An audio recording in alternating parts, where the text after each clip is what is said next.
ever felt frustrated and helpless after listening and doing everything your vet told you to do, but it only made your sick pet worse and not get any better? That's me in 2008 with my first adopted cat, Meow. I did everything the vet told me to do, and I realized she wasn't getting any better and only worse.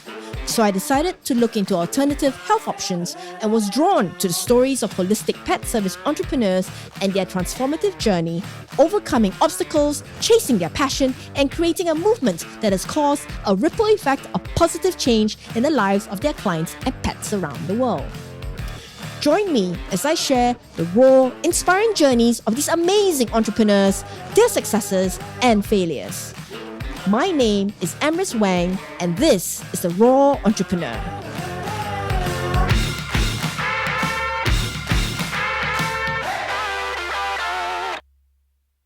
So, who is Shana Allan?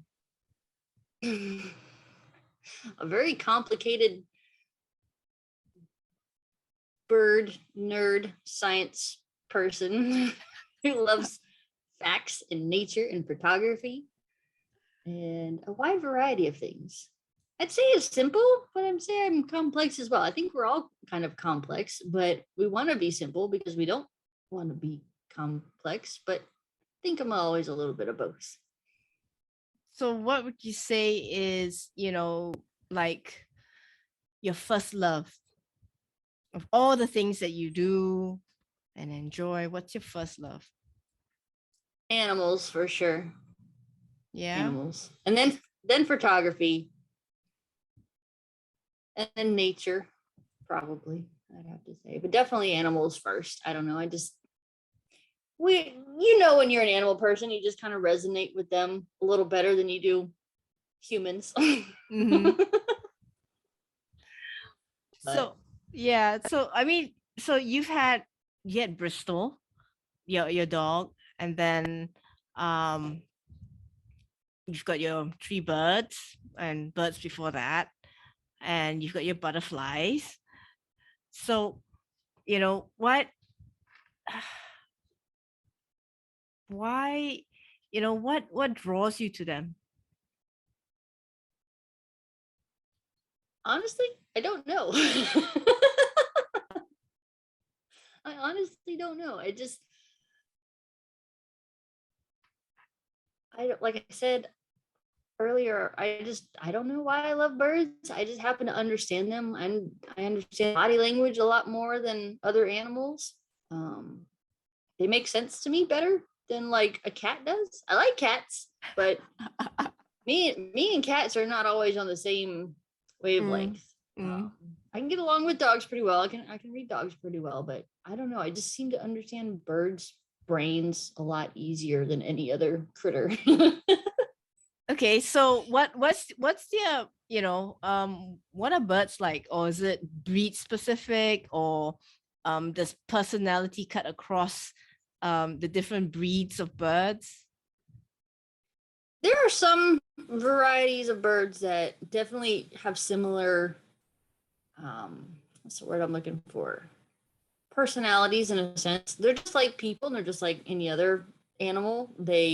Each bird has its own likes and dislikes and their own personalities. But after working with them for years, I was a teenager. Oh my gosh, it was so long ago. It was like 20 years ago now. You learn traits about like cockatoos. Yeah. You learn traits about cockatoos and about macaws and about Amazons and caiques and the conures, and their screams and how the pitch of their tones are to other birds, what their alarmed sounds sound like and what their happy sounds sound like.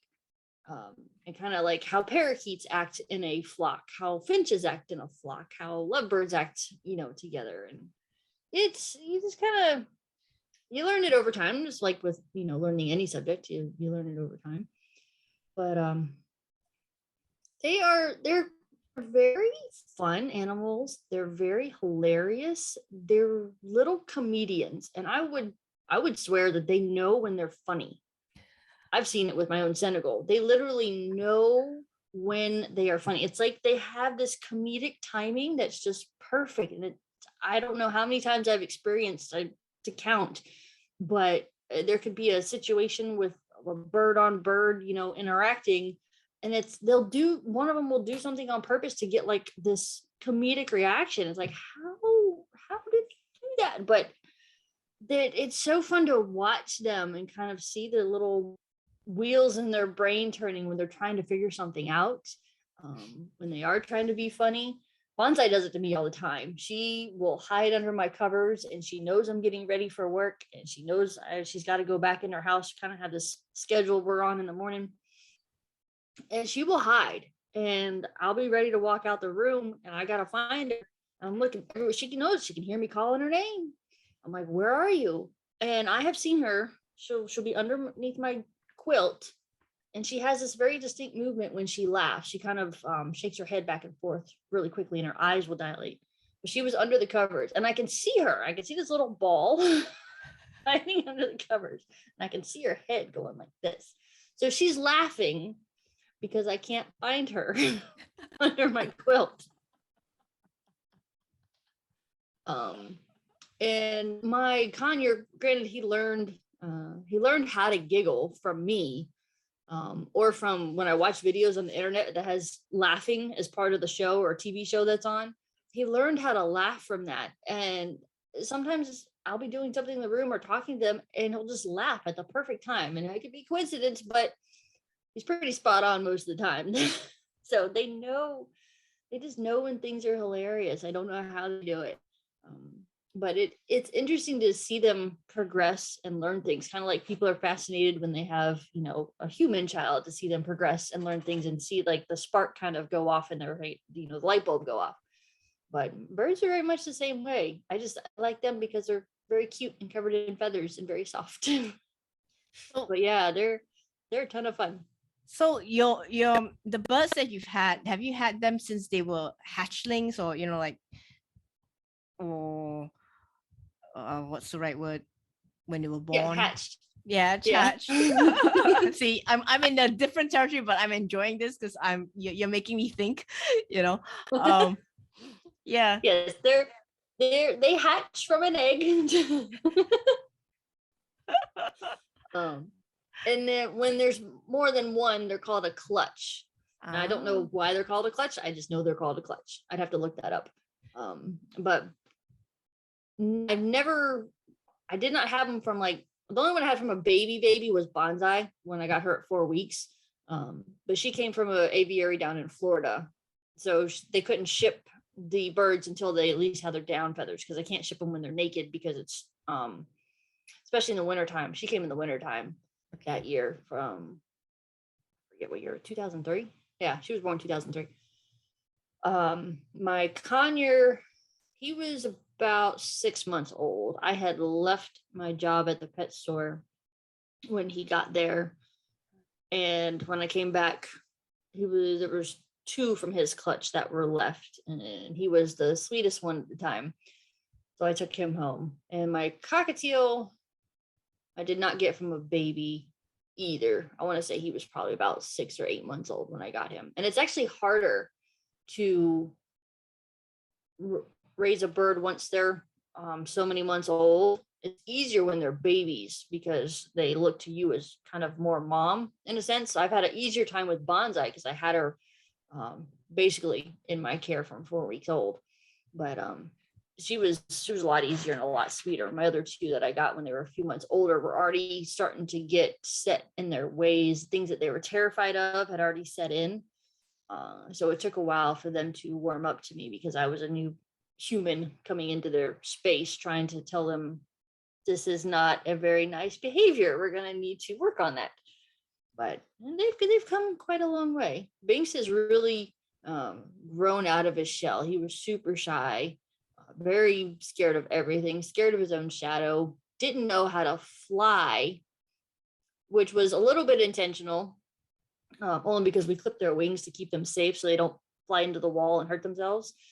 But I'll let his wings grow out. And when I did, he didn't know what his wings were for. Had zero idea. He knew he had wings. His body knew what to do, but he would try to take flight and his brain would literally just shut off. It would just stop. I could see it. He would get scared or spooked by something. His body would go up, his wings would flap, and he had no idea what to do. He didn't know to go forward, and he would go up and he would go backwards and land. So in order to keep him safe from injuring himself, I would keep him trimmed so he could get up, but he couldn't go very far. So that I was there to help him whenever he got into any, random spots in the room.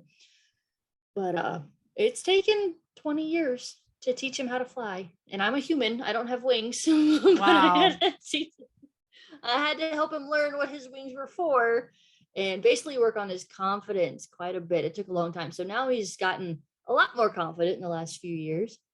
And now he likes to hide and go down on the floor and eat the newspaper and throw a newspaper off of his roof and crawl down his ladder and be hiding across the room, which is fun. It's been fun to watch and see and kind of see like those little light bulb moments go off. I'm just like, oh no. I have more bird personality to work with now. But I started working with like foraging things for them because birds love to forage. That's their natural thing, is like nuts that are hiding in trees in the wild. That's what they're designed for, to go find and forage things. And when they're in captivity, we give them a bowl of food and say, here you go. You don't have to look for it. It's just all right in front of you. So what I did a couple of weeks ago is I ordered these little, there's bird toy companies out there. I love bird toys. They're so much fun. I used to work for one too. It was a warehouse, and that was my favorite. Not the greatest job in the world, but it was super cool because I love bird toys. But yeah, there's all kinds of bird toy makers out there. But there's like all different parts and pieces you can put together, and little foraging type contraption. They love pistachios, and I'll take pistachios and put it in this little cardboard triangle. And once they see the pistachio, they know it's there, and then they got to work for it. I'll set it on top of their playground, on top of their house, and they got to go find it and dig it out. And to see those little eyes light up, and they're just like, what? And then they got to figure out how to get it out. And that's good for them. They need that engagement, just like dealing with toddlers or dealing with dogs and cats. You don't want them to be bored all the time. They get bored and they're going to look for other things to keep themselves entertained. So it's been fun to work with them and kind of find new ways to keep them active and not destroying my windowsill. So, like we have like, puppies and dogs are, they have the puppy stage, and then they've got the young dog, and then the middle-aged dog, and then the, senior dog, old dog. How do you classify a bird's age, the range? Is there a range? I'm sure there is, but it varies widely because the smaller birds don't last as long, and the bigger birds can last anywhere from 80 up to 100 years. Mm-hmm. So some birds can have a lifespan similar to humans, but like some of the smaller ones wouldn't. But I would say there's definitely the baby stage. There's definitely like the wonky toddler stage. There's definitely the teenager stage. Yeah. How long does that last? I'm not sure, but I think I'm still in it.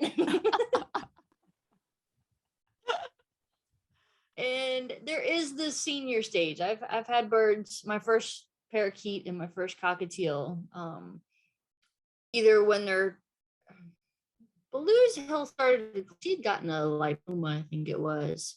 But even before that, usually some disease will kind of get them, or nutritional deficiency will get them. But most of mine died just from old age. Most of my parakeets never really had much of an issue, died from old age. But there's definitely a senior stage where you've got to make sure that they're, they don't get too cold, they don't get too hot. If they do have any injuries, I've experienced that before. I've had to put them in an empty fish tank and keep them warm when they're not feeling well. So there is a different different stages of their age span, just like there is with any other critter. And you talk about environmental enrichment for the birds.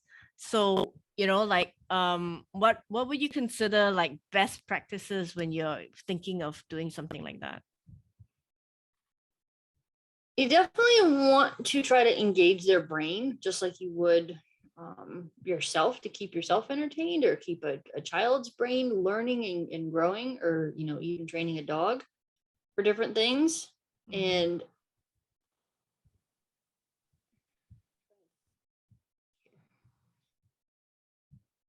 there's all kinds of toys out there that have been wonderfully made by bird manufacturers that have little pieces they have to unlock or get into or move a block from one side to another. There's, I don't know what they're called, but they have like the colored sticks with the colored rings, where they can take like the red ring goes on the red stick and the blue ring goes on the green stick.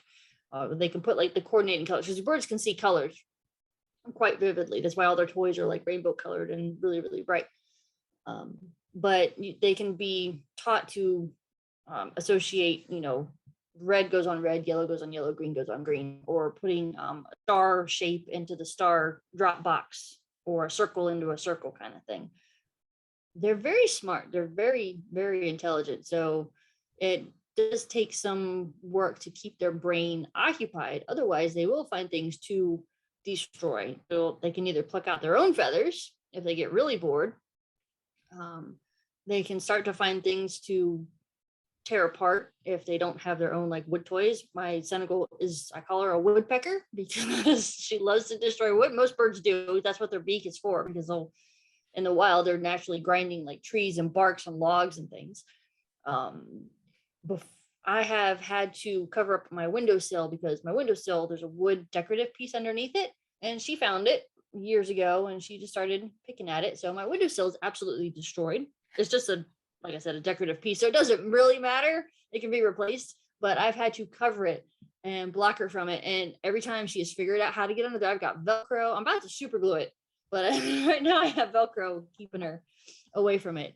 And even that, she would find out how to get under it and hide under it and still get to it. But that was partly my problem, because I didn't have enough enrichment toys for her. So now she's got, when I make a wood toy for her and she destroys it, I keep all the half-eaten wood blocks, and I've got her scattered around everywhere. So she's got wood blocks to play with, and she likes to throw them off and her playground, to throw them on the floor, and I pick them. It's a constant game of throw the toy and pick it back up all the time.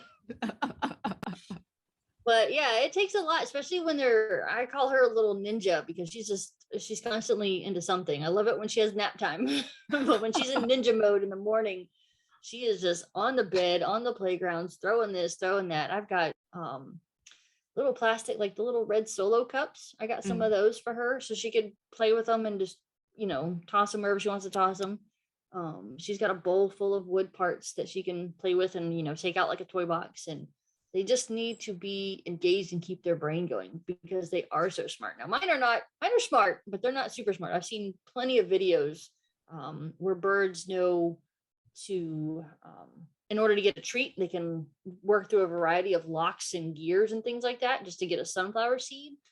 It's pretty amazing what they're capable of. African greys are the smartest ones. I want to say they have the brain of a 3-year-old toddler, 3 or 4-year-old, 5-year-old kid. Like, they're smart. They are super intelligent. I don't have a gray, but I know 2 friends of mine that do.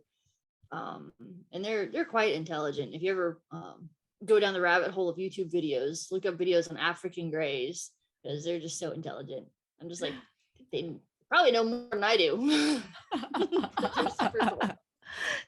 So, you know, what's an ideal diet for birds, or is it breed specific again? Or is it that general? Depends on who you ask and who you talk to, because just like in the dog space, there can be quite contentious variety of answers of who gives what to birds. When most people know that they eat seeds, which is pretty general. In the pet industry space, there's a lot of bird pellets that exist. And I was one when I used to work in the bird department at my local pet store. I was, you know, talked to by the reps that would come in from all the companies, and they would talk about how pellets were great, had everything in them. And we would spit that back out to customers too. I remember saying, you know, it's fortified with everything that they need in it. Come to find out years later, when you learn how pellets are made, which is not far off from how kibble is made, and with the dyes and the colorings in it, the rainbow colored pellets are not the best.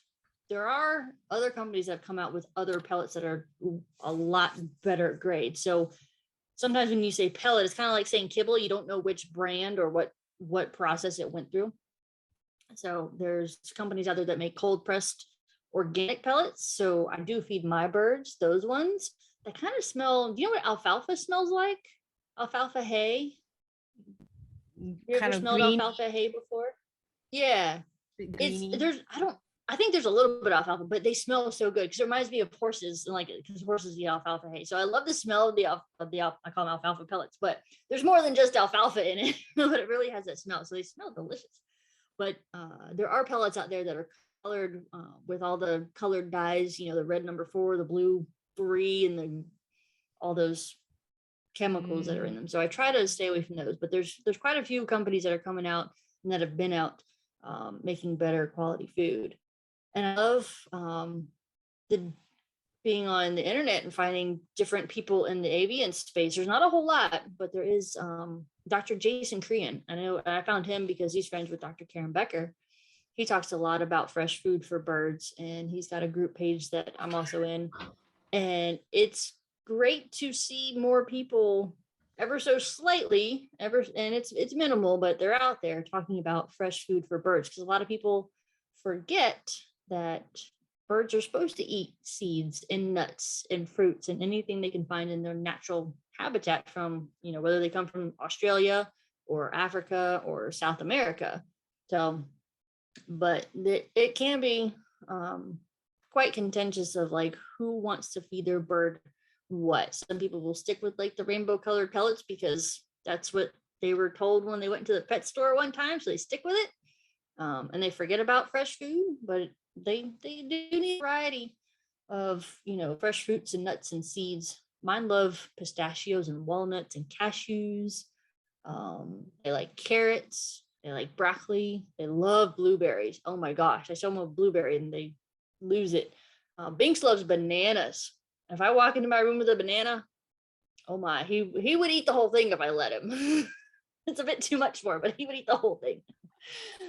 So I try to give them a wide variety. It's mostly seed-based for them and the natural pellets. And there's a company, I think it's called Golden Feast. They make a really good variety of like Madagascar blends and tropical blends, and with coconuts and nuts and everything you could think of. So it's good to give them, just like with any animal, a variety, but mostly things that are natural to them and not anything wonky. I've seen people give their birds, you know, coffee and soda and, you know, tasting pizza, and I cringe every time I see it.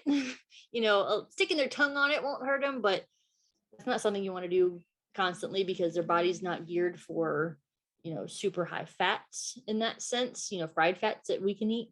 And they can't eat dairy either. They don't have the enzyme to process dairy, so they can't have milk and cheese and dairy products in large quantities.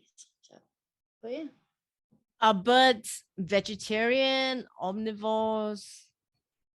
Do they eat worms? They eat worms, yes. Yes, thanks for reminding me about that. I got into the worm thing because of the mealworms, the mealworms. So technically, mealworm would be a protein. Technically, it's another animal.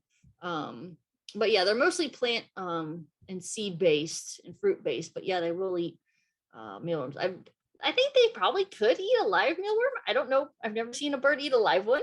I would have to see that to believe it. But mine do eat dried mealworms, and I was kind of weary about it. There was a company I found that did like a bird food variety box of all, you know, natural foods. I think I got that like a year ago, and there was mealworms in it. I was like, what is this? I was like, I never thought to try mealworms. It never even crossed my mind. And it took a while for my birds to warm up to it, but now I put them in their treat bowl and their eyes just get so big and they're like, oh, it's my favorite. So it's interesting to see them try to do, but yeah, but they're mostly seed-based, plant-based, and fruits and vegetables. Okay. Would too much fruit be bad for them? Or too much of, you know, any particular food group? Yeah, I would say so. Even though that can be the bulk of their diet, just we know that fruits and vegetables can be high in sugar, but sometimes they can be higher or lower in sugar at different rates. So, like if I give my conure a banana, I try to give it to them more when it's green because there's not as much starch in a green banana as opposed to like overripe banana. But yeah, they can be quite sugary. And my first conure that I had, he was also a blue crown. I had no idea that they could get diabetes. Zero idea. I would give them as treats that were full of dried fruit. It's mostly dried fruits that are sold for bird products. And I had a variety mix of dried fruits, and I'd give it to him, and he would scream when his bowl was empty. So I'd give him more. And then he would scream, and I would give him more. I'd refill the bowl every time he was out. I had no idea until I woke up one morning and his feet were purple. Oh, what is this? He was having trouble standing up and his feet were like purple. So I called the vet. I went running in. Come to find out, my bird was way too high on his sugar overload. And he's like, your bird's diabetic. And I was like, my bird's what? Zero idea. So I was like, okay, well, we learned from that experience that too much sugar constantly, just like for, us and other animals, it can be a detriment. So the fruit is good, but yes, not in like super high quantities too much. And I think there's definitely a difference between like fresh fruit and then your dried fruits. So you got to watch out for the content on that. But just like with anything, moderation. So I'm curious, like, so you had a diabetic bird. How did you treat your bird? Diabetes. Oh, it was years ago. I don't remember. I know he probably I'm sure I got sent home with something, or if he got an injection at the time of whatever to help reverse it. And I don't remember how long it was after that he passed away. But not knowing anything about it and not knowing what I was doing wrong at the time, I had a small inclination, but I don't think we had the internet at the time either for me to look it up. That's how long ago it was. So yeah, okay. So with your 3 current birds, or with your experience with birds, because you've had them for such a long time, what are the usual health issues that you have to look out for? Well, I'm not a good one to answer that question, only because none of mine have ever had a health issue, the ones I have now. Knock on wood.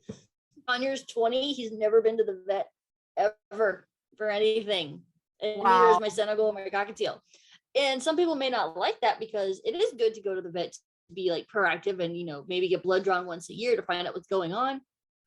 I've never taken him to the vet. Not once. So, okay. So I'm curious. So do you need to vaccinate your birds, or it's not necessary, or there's no law for it? Like how with dogs or rabies or whatever.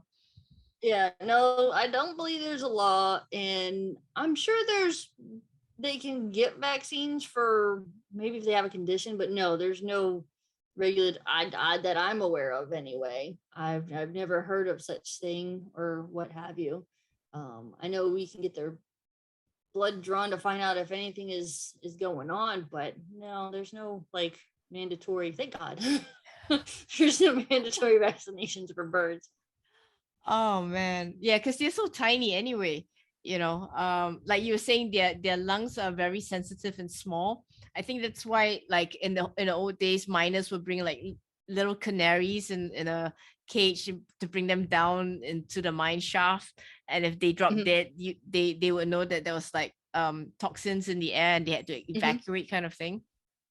Yeah. But like but so you're basically been pretty good with taking care of your birds. You've never brought them to the vet ever. I have had other ones go to the vet when they had issues. But I've never taken them in just because. Okay. Like, but yeah, if they do have a health issue that's showing, then I will take them in. Like when my first conyour's feet turned purple, I knew I had to go. I did have one parakeet who was in perfectly fine health However, when my Senegal was a baby at the time, she got mad because Topaz had flown down on the floor next to me and she bit his leg. And parakeets have legs like toothpicks. They're so frail and their bones are hollow. So I knew he was injured. And I took him into the vet, and the vet kind of did like minor surgery. I don't remember what he did. But yeah, I took him into the vet for that because I couldn't fix the broken parakeet leg. And I don't, the vet did a lot better than I could have, but it was very hard. I was told. It's literally like trying to do surgery on a toothpick. But he survived, and I had to make e-collars for my parakeet too because he was all bandaged up. So in order to keep him from tearing off the bandage on his leg, I had to make little paper e-collars for him. So that was fun. Oh wow! But, yeah, and he declined after that just because it ended up getting to him. I know he was on medication for it too. And I had one parakeet. I don't remember how it presented, but she ended up having gout in her toe. I had to give her medication for that. So they can get a variety of diseases. I also had friends that one friend had a cockatoo and was fine when the bird went to bed, and she uncovered her the next morning and the bird was dead in the bottom of the cage. And their organs can rupture too. And obviously that has to be some sort of deficiency that's been going on for some time. I don't know that spontaneous organ combustion is not without merit of something causing it.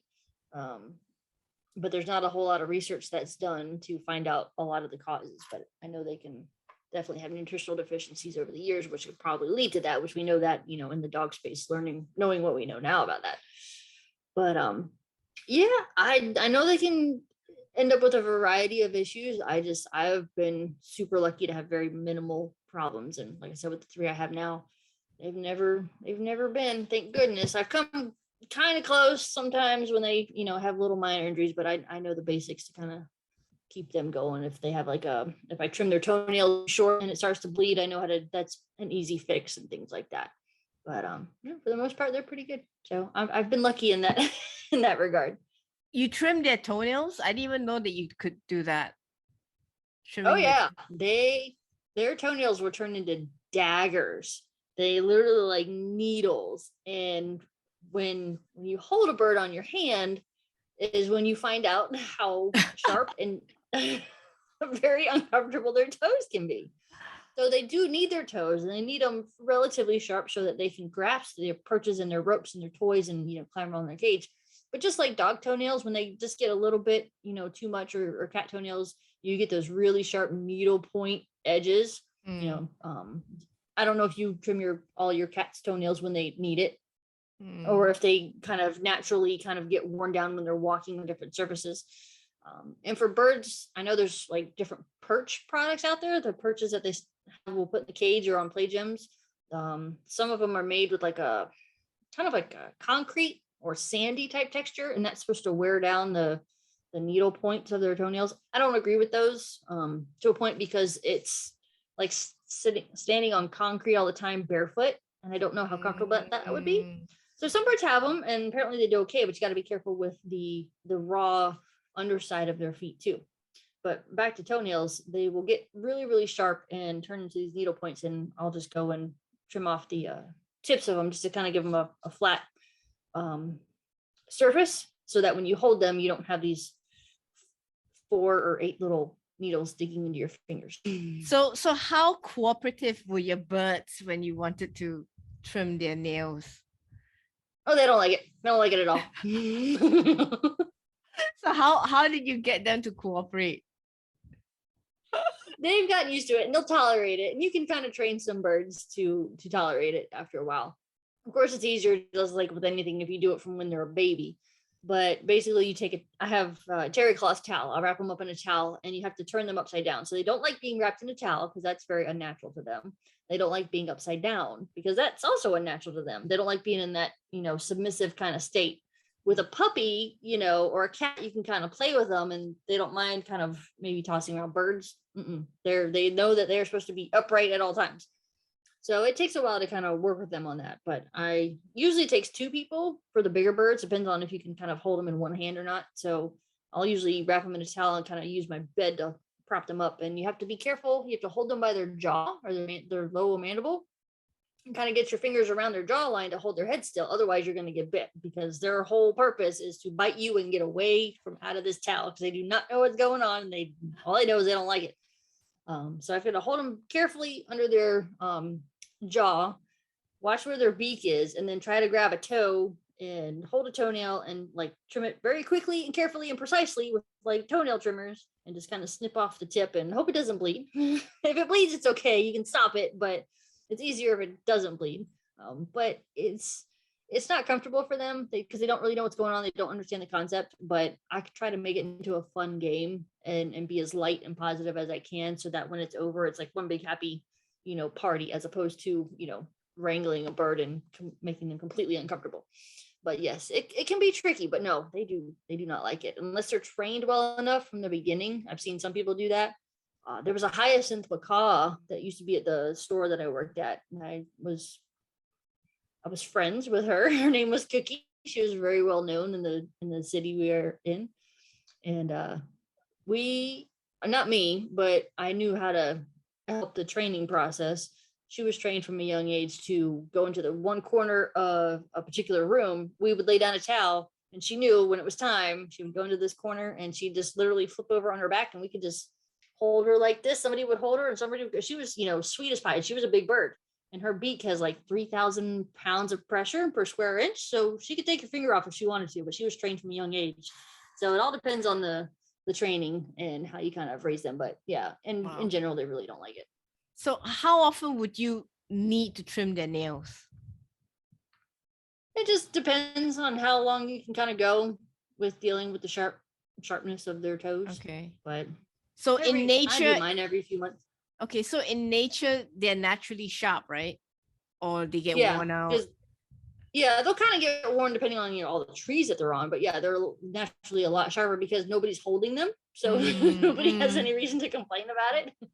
But yeah, they need their toes. I mean, you think of like bald eagles and hawks, and they need those to be able to like grab their prey when, they dive down into the waters and grab fish out and stuff like that. Or if they grab like a rodent or a mouse or whatever, they need those claws because that helps them. That's their device for grabbing food. So yeah, they're a lot sharper naturally. So you said birds by nature know that they have to be sitting or standing upright and not upside down. Yeah. How do they sleep? They sleep right side up. They sleep on their feet. They're on their feet from the day they're born. Wow. As soon as they hatch, they're on their feet, which is kind of crazy. They don't, stuff, like we see ducks and gooses, you see them sit down or like kind of squat. Birds don't really do that. They do when they're babies, but once they're old enough, and they're on their feet all the time. They don't squat and sleep like ducks or gooses do. But yeah, they're always on their feet all the time. And they don't fall off? Nope. There's actually, a lot of times they'll sleep on one foot too. They actually, I forget what it's called, but they have like a locking mechanism in their legs that keeps them standing upright. They can kind of, wobble a little bit, but there's actually a mechanism in their body that helps the standing foot that they sleep on stay in a locked position and keep them from falling over while they're asleep. It's like horses, right? Or am I being ignorant here? Do horses have a locking mechanism? I can't remember. They might. I should know that, but I don't. Because horses can sleep laying down too. But yeah, they'll take naps and doze off while they're standing up. So I'm sure that they have some sort of natural device that keeps them standing up as well when they doze off. So birds basically are for like always on their feet, standing to the day they die, literally. Mm-hmm. So if you see them horizontal, you know that's bad news. Yeah. Some of them can be playful. They can be taught to like, roll upside down. But yeah, if there's a bird laying on its side, it's not a good sign. No. Okay. I've learned so much in this call. It's actually really fascinating. I have to thank you because I've been so curious about birds, and I know that you're a bird lady. So this is really interesting for me. Question: sex. How do you tell the gender? It's actually very hard. You can't do it just by looking at them. most birds have to have a DNA test done. You have to send in a blood sample and find out.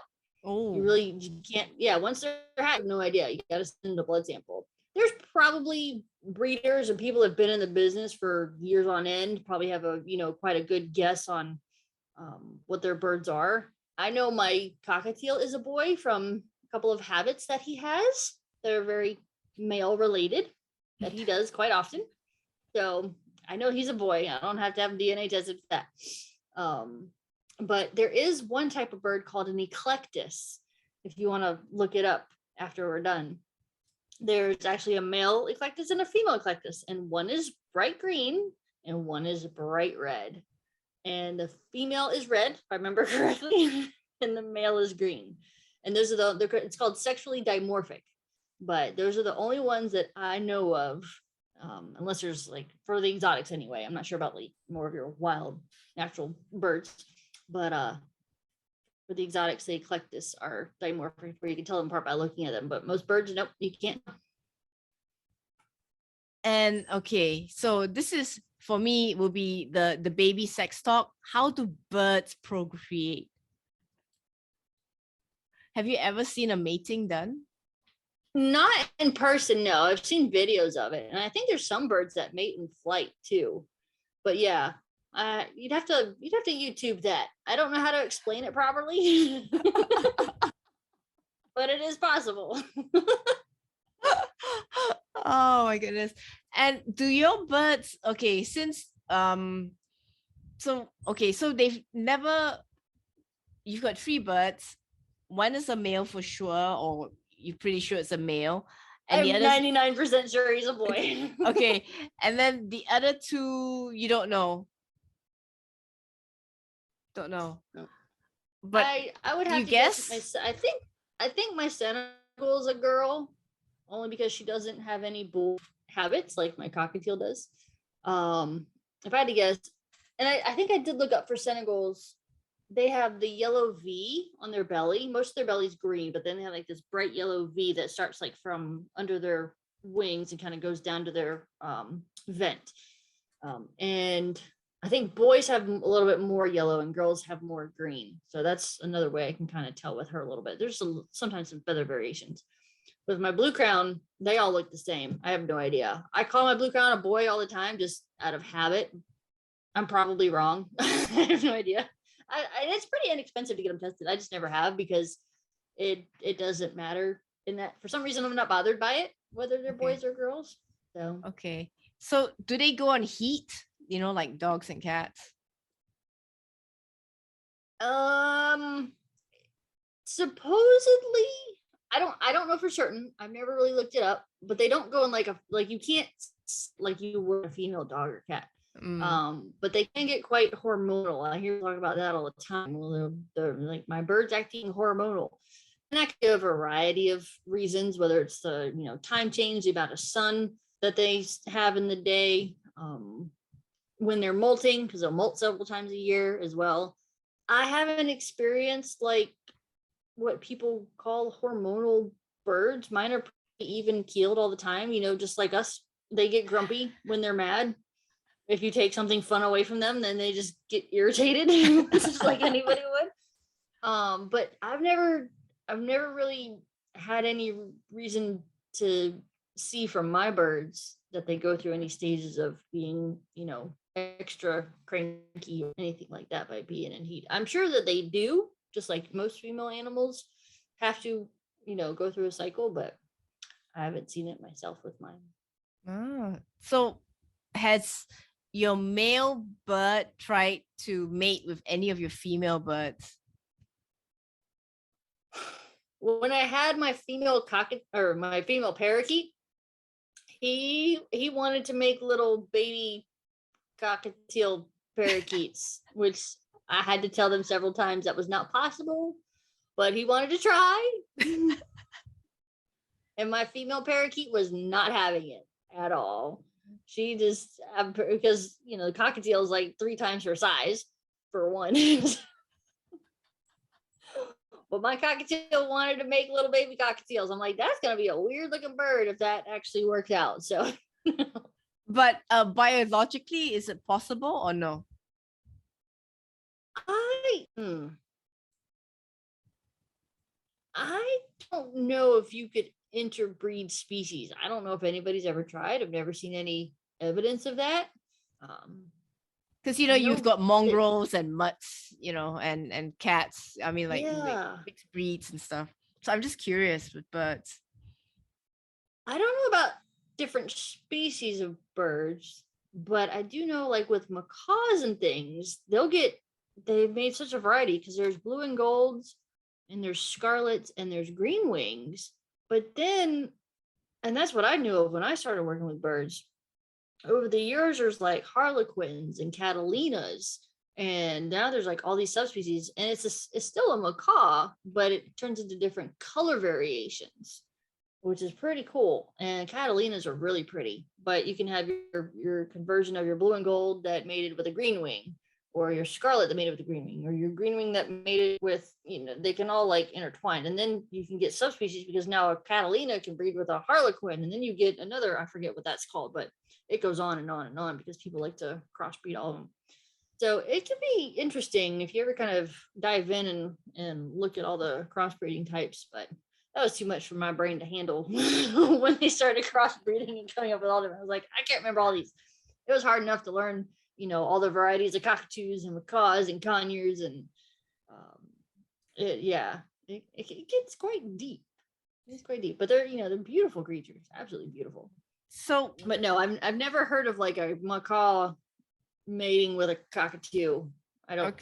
They wouldn't do it naturally. I don't know if anybody's tried to do it unnaturally, but that would be rather strange. I don't know if that would result very well, but I wouldn't recommend it either. So what about eggs? Do they like chickens? Do they lay eggs? Or yours have never laid an egg? Mine have never. All the birds I've had, mine have never laid an egg. No, and females can. They can lay an egg even though it's unfertilized. They can totally do it, but mine never have. And I have heard stories where female birds would lay eggs and they would still be territorial over them because they think it's real. But yeah, they definitely can. Mine never have though. Wow. Okay, and you've had quite a few birds, and you've never had one that laid an egg. Mm-mm. Nope. Even though I know I've had girls in the mix, I've never had one lay an egg. No. Why is that, do you think? I guess they just didn't feel the need to, if they weren't around a male boy. Okay. Yeah. Because my first parakeet wasn't around a boy. Because I don't know if my first cockatiel was a boy or a girl. I never found out. Thinking back, very, very easily could have been a girl, but I would imagine that if they're more in the presence of a boy, maybe that would more kind of fire off their natural instincts. So I don't know. I'm gonna have to look into that one a little bit more, but yeah, mine never have. You seem to have been really lucky with your birds, huh? Yes, thank God. Like I said, knock on wood. I've been quite fortunate in that regard. But they're in a pretty safe space. I keep them in my room. I take really good care. I take the best care of them that I know how to. I keep them away from toxins. I try to give them the best food that I can offer them, variety of seeds. I give them fresh foods every Sunday. I could do it more, but you can't leave it in the cage all day when I'm at work. So when I'm at home, I try to give them a lot more fresh foods. If it's real food in a bowl for too long, it gets funky and gross after it's been there for a while. So, but I do try to give them, bananas when I got them, all sorts of, nuts and things, and just try to change things up. I make toys for them to kind of keep them interactive. I love buying new bird toys. I did that a couple of weeks ago and spent a few dollars that I probably shouldn't have, but I did. Well, that's because you're a pet mama. Yes. And just like I said, trying to keep them, just in a safe little bubble. And sometimes if I think about it, I feel like they haven't experienced a whole lot, because I do keep them, in their little bubble. They can come in the bathroom with me. They can come in the spare bedroom with me. If it's really nice outside during the spring and summer before it gets like way too hot, I have a spare cage I can put them in and let them enjoy when it's like a beautiful, like 70-degree day and the sun's shining, and they can come out and they'll stay in the cage, but I will take them out like on the back deck so they can see, any other birds kind of flying and hear the natural sounds and get that fresh air too. But they're always, exposed to fresh air when the window's being open and just being in a nice, safe little bubble where not a whole lot can hurt them. And I think that's pretty ideal to keep things around for quite a while, is to keep them safe and away from dangerous things and knowing what is toxic to them, knowing what's deadly to them, and keeping them away from those things just to keep them very happy. So, okay, so ignorant question, toilet business, how does that work? They make a mess. They make a big mess. No, some birds can be trained to go to the bathroom in their cage. Some of them cannot be trained to go to the bathroom in their cage. They just go wherever they want to go. So in my case, I have mainly because they throw food everywhere too, but they will poop wherever.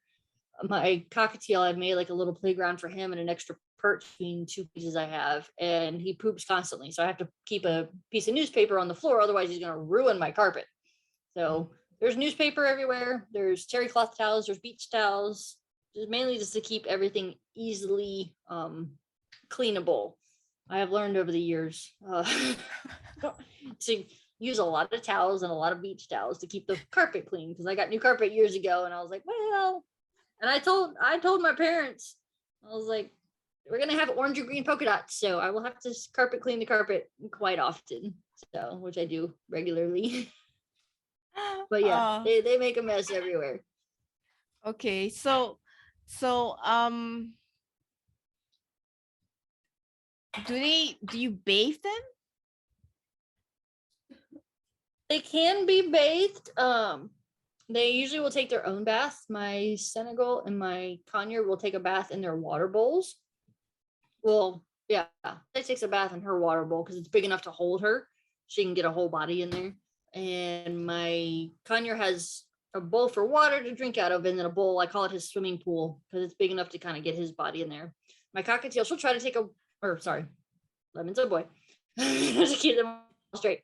He will try to get in his water bowl, but he can't fit because it's too small for his body, and he tries so hard.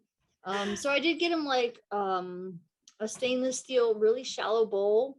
And I had it up on top of the extra cage for weeks, and I changed out the water, make sure it was fresh and not, grimy and gross. And he just would not go in it, would not touch it. And I would try to, play with it and just tell him it's water, would not touch it. So my cockatiel, I'll take him into my bathroom and I'll close the door and I'll hold him on my hand over the bathroom, and I have a small spray bottle that I'll put warm water in so that when it hits him, it's not freezing cold. But I'll spray him with water just to kind of get him a little water bath every so often. But I don't know how often they need a bath. My Binks and Bonsai will kind of take a bath maybe once every 2 weeks or so. They just kind of get in whatever they feel like it. They both took a bath at the same time. I think it was Friday or Saturday morning. They were just right in their bowls, just splashing water just everywhere. But they get really into it, and it's like, all right, if y'all want to take a bath, go for it. But yeah, they usually pick and choose. But my cockatiel, I have to take her into the bathroom and kind of spray her down every so often, because it is good for their feathers, for their conditioning, to kind of keep them. So like hydration, right? Like dogs, cats, they do drink some water, but most of their water comes from the food, from the diet. If you feed them like a fresh food diet kind of thing. How about birds? They have to get their water from water directly, unless, some fresh foods are going to have moisture, yeah. But because a lot of times in captivity, their food is mostly pellet and seed based, there's no moisture in it. So yeah, they don't drink a lot of water though. They're not, gulpers like dogs and cats are. Okay. And have you ever tried you have like plain water bowls, but have you ever tried like putting like some mint or lemon or infusing water for them, like teas or something? Would they drink anything like that, or it's just plain water? There are avian teas that exist. I have seen them. There's a company called Greywood Manor, And I've never tried tea with my birds because I don't see them drink a lot of water all the time. I know they do at some point, but I hardly ever see them drink water. But there are avian teas that exist out there, and I love some of these companies that are coming out with really great natural products to help with any issues that bird parents might have. They have one called Pretty Plume. They have one that deals with more like hormonal. I think they've got like 6 or 8 different varieties of teas. So yeah, they can have it, all herbal, all as long as it's herbal and natural. They can have avian teas that help with different issues that birds might be experiencing. I actually have one of their powders that is made for their tea, but it's just in powder and like super, super fine powder. And I had to get that and use it for Binks because he was having a tail feather issue problem. He kept breaking it and his feathers were not growing right. And since I've been using it's a dry form of the tea. I don't put it in anything else. I just sprinkle it on his food. Since he's been taking that, his tail feathers have been growing in a lot better and a lot stronger because he was having feather strength issues. But yeah, they can have avian teas and different herbal products to help them out, which is kind of cool.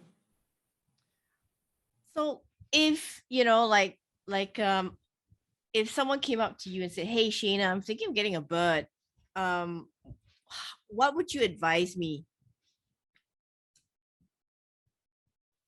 The first thing I would say is definitely research, just like with any other animal you might bring into your house. Make sure it's the right fit.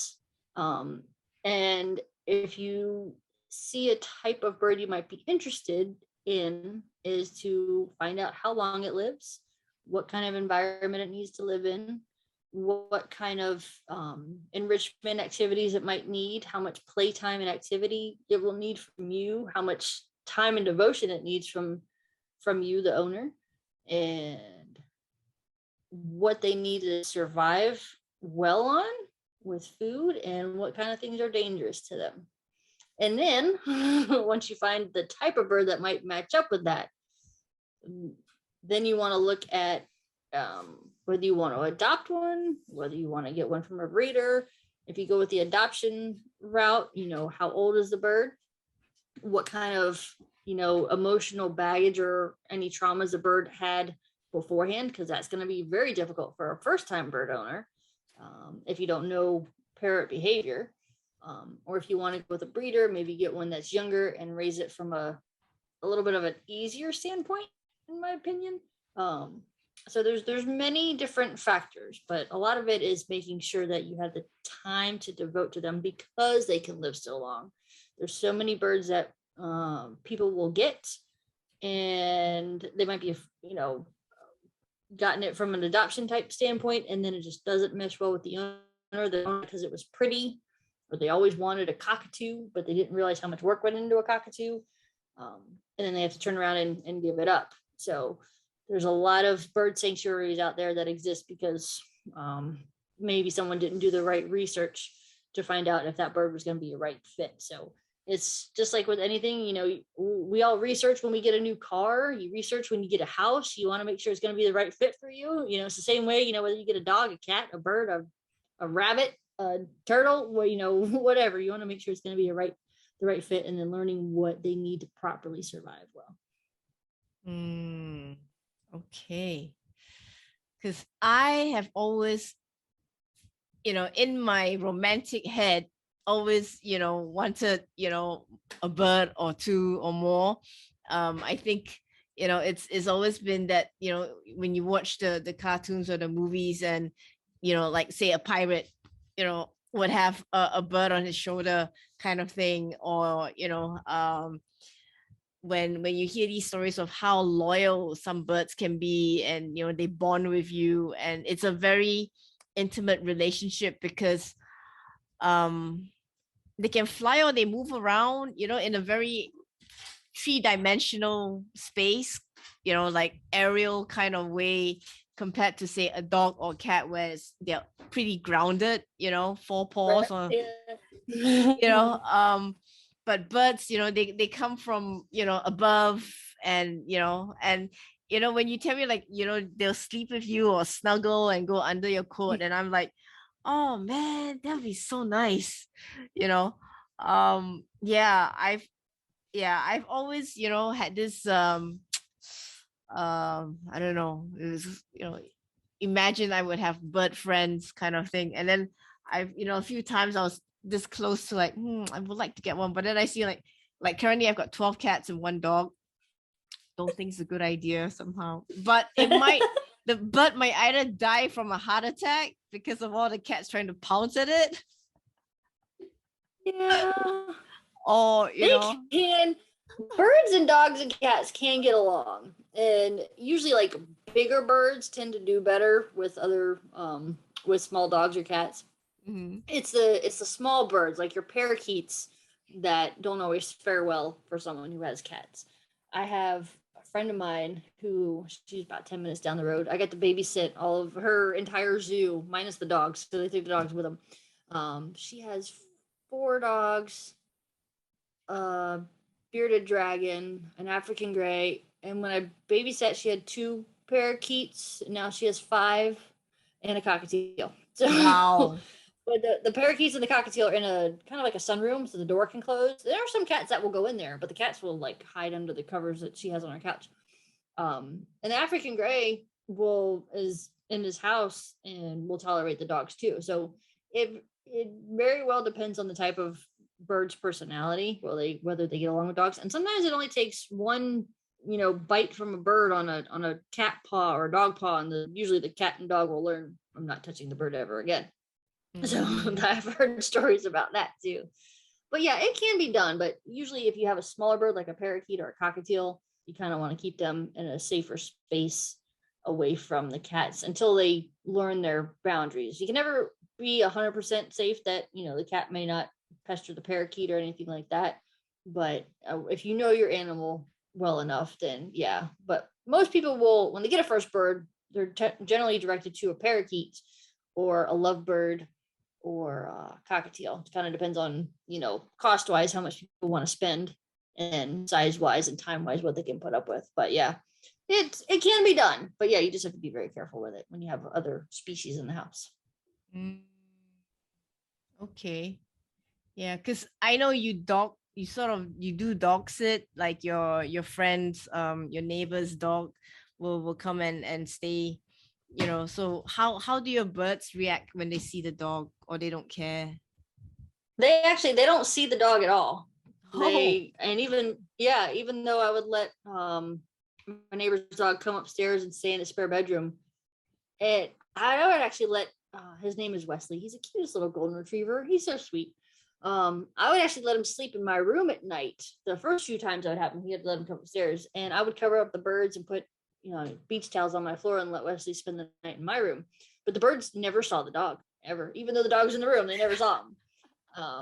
But yeah, and even when I had Bristol, the birds never saw Bristol either, because I knew that they would be absolutely terrified, and I didn't want Bristol to think it was a toy. So yeah, and Bristol was in the house for 8 years. The birds never saw the dog ever. Wow. I was like, nope, they're not going to see each other. We're going to keep them separated. So like I said, it can be done. You just got to be careful about it and keep them in their own spaces. But yeah. So some people may have like an extra, a spare bedroom or a sunroom or something like that. I'm lucky I keep mine in my bedroom.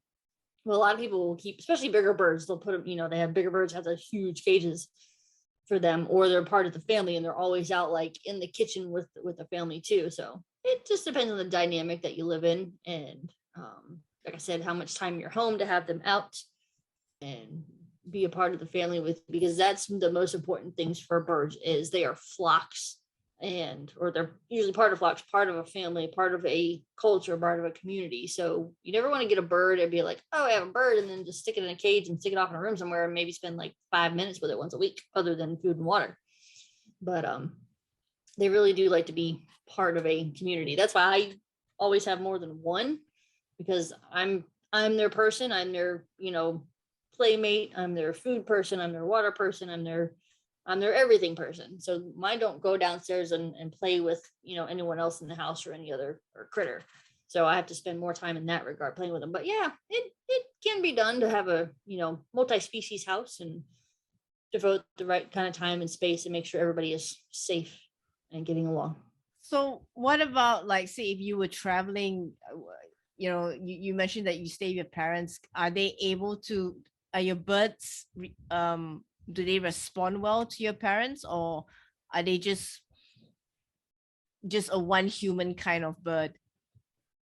Most birds generally they pick one person that they like the most, and then they usually have like a person that they'll tolerate. And when I do leave, like I was gone the other weekend for 2 nights, my parents won't let them out because I know they can't get them back in. So they're still in their houses for, try not to let them go for usually more than 2 days. I don't like to leave them caged out for that long. But anyway, back to your question of who they like. It's funny because my cockatiel does not like my dad for whatever reason. My cockatiel will just like puff up his feathers and act like he's all, rough and tough, and, crest feather goes up and everything. He's like, you can't touch me. But the other morning I was showing my mom, a refresher of how to take care of them when I was going to be out of town. And Lemon was just singing for her and talking up a storm, and just thought she was the prettiest thing ever. And super sweet and everything. So it's like night and day. It's funny. And my other 2 will tolerate my parents when they come in and just, give them food and water. They're kind of, they'll be shy and they'll kind of look at them. They don't really know what's going on. They know it's not me. They know it's another human form. But yeah, there are birds that they pick their human and they stick with it. I've heard many stories where a husband and wife would get a cockatoo or a macaw, and usually, a lot of times, I don't know if it's certain for every single time. A lot of times, the male bird will bond with the wife, and the female bird will bond with the husband, because the birds can kind of tell who is the male and who is the female in human form. So they'll tend to bond with their opposite. And I've heard many stories where one bird, picked the wife and hates the husband,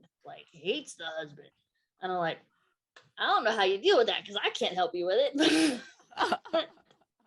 But it does happen. And caiques are the same way. I love caiques. They're super funny. I love watching videos of caiques. And I knew several when I worked with birds years ago. There was a bird named Eli. I think she was a white belly. And Eli had a lot of friends. She liked a lot of us, but she hated one of my good friends that owned her. I owned Eli. She had a sister, and Eli hated the sister.